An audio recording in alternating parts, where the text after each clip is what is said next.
Selanjutnya, sallama nafsahu ila yadi qada'i rabbih azza wa jalla wa nahyatun anhu bikulliyati.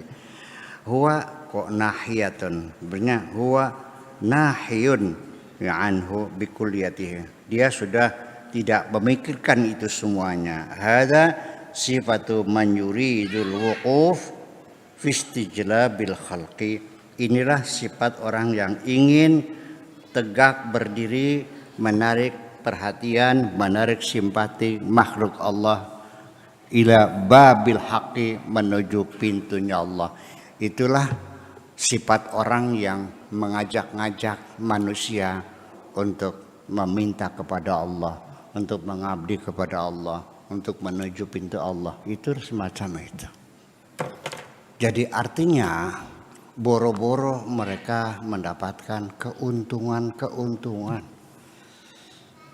Iya, makanya ketika ada orang dipanggil ceramah untuk menasihati masyarakatnya, lalu pasang tarif, yaitu sekali undang 15 juta. Pastikan dia pasti bukan waliullah. Itu aja. Paham enggak? Setelah ceramah memang salaman. Kalau sudah salaman sekali, wali juga tidak akan menolak, ya sudah itu rezeki dari Allah gitu. Oh ya, ketika dibuka isinya KTP. Balik lagi enggak? Ke menemui panitia, balik lagi enggak? Ya udah enggak usah. Pagi-paginya panitia datang, nyungsep minta ampun. Ya punten salah ngerogo. Soalnya amplopnya belinya banyak. Ya kan? Satu uang digulung-gulung. Taruh di kantong kiri. Yang satunya lagi KTP sama amplop kantong kanan. Begitu mau balik pulang dia sasah, tergesa-gesa ngerogoh kantong kanan, langsung salaman. Jadinya dapatnya apa? KTP. Itu sering terjadi loh. Betul nggak? Ada lagi yang dapat gulungan amplop 5 kosong semua. Jadi amplopnya banyak gitu kan, digulung-gulung taruh kanan. Kayak itu kan sasah, gugup gitu, semacam itu. Ya nggak ada masalah. Jadi artinya begini, jangan pernah kita merasa hebat dalam berdakwah ini. Nggak ada apa-apanya. Kamu yang jadi mubalik nih, yang lagi laris nih, cobalah sadar diri. Tolong jangan pernah pasang tarif.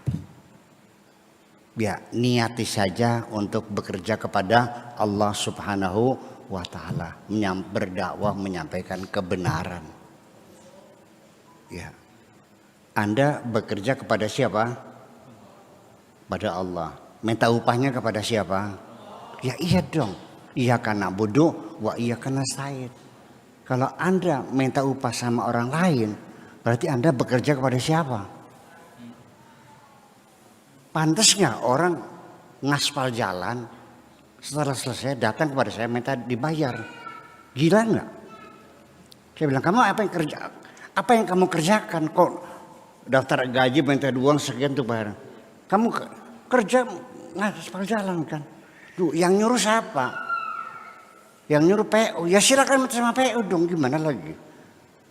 Kecuali tukangnya kerja di sini, lagi bangun bikin WC, bikin kamar mandi. Dia akhir minggu dia minta pantas karena yang nyuruh saya. Jadi Anda keliru. Kalau Anda niatnya beribadah lalu minta upah, Anda keliru.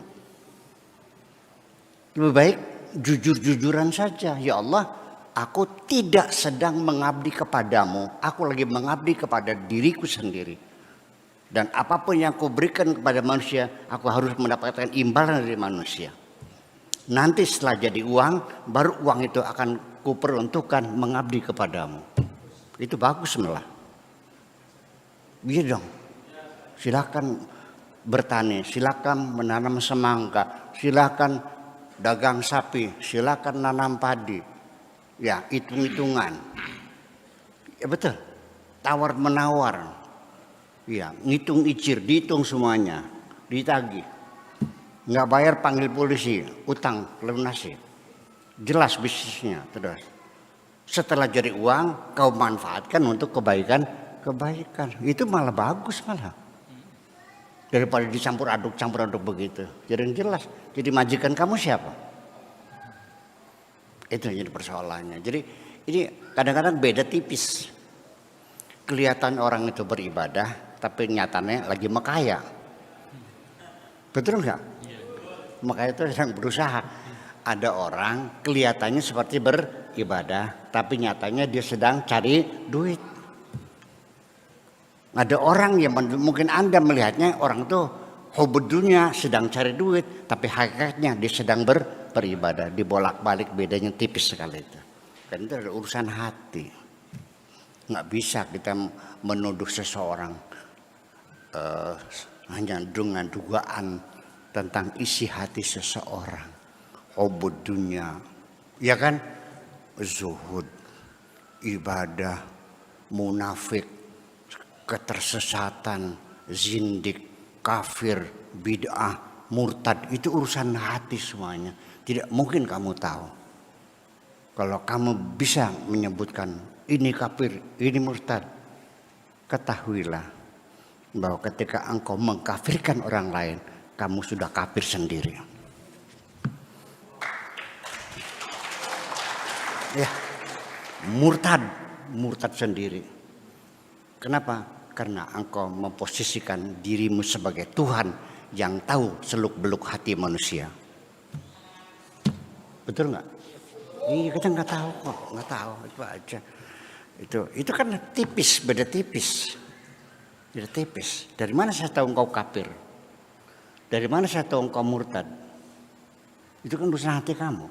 Yang tahu hanya Allah aja kok. Berarti kalau saya mengklaim tahu isi hati kamu, berarti saya ngeklaim hebat dong. Ngundaki siapa? Ngundaki Gusti Allah, lebih tahu seperti Allah. Kalau tidak punya, minimal kamu merasa sama seperti Allah juga, mengetahui isi hati orang lain. Hebat banget ya. Ada orang bisa tahu hebat orang lain. Jadi makanya berhati-hatilah. Ini dosa-dosa besar yang sering kali kita lakukan di ujung lidah kita sehari-hari. Sehari-hari. Ucapan murtad, ucapan kafir semacam itu sehari-hari kita sendiri melakukannya. Kafir. Dia sendiri telah melakukan perbuatan-perbuatan kekufuran yang dia tidak sadari. Seorang atasan mungkin karena bawahannya salah, dia atasannya marah, naik pitam, ngomongnya masa depanmu ada di ujung penaku ini. Masa depanmu ada di ujung penaku ini. Pernah dengar gak atas yang bilang gitu? Berarti dia bisa menentukan masa depan seseorang. Kalau engkau mengklaim bisa menentukan masa depan seseorang, siapa Anda?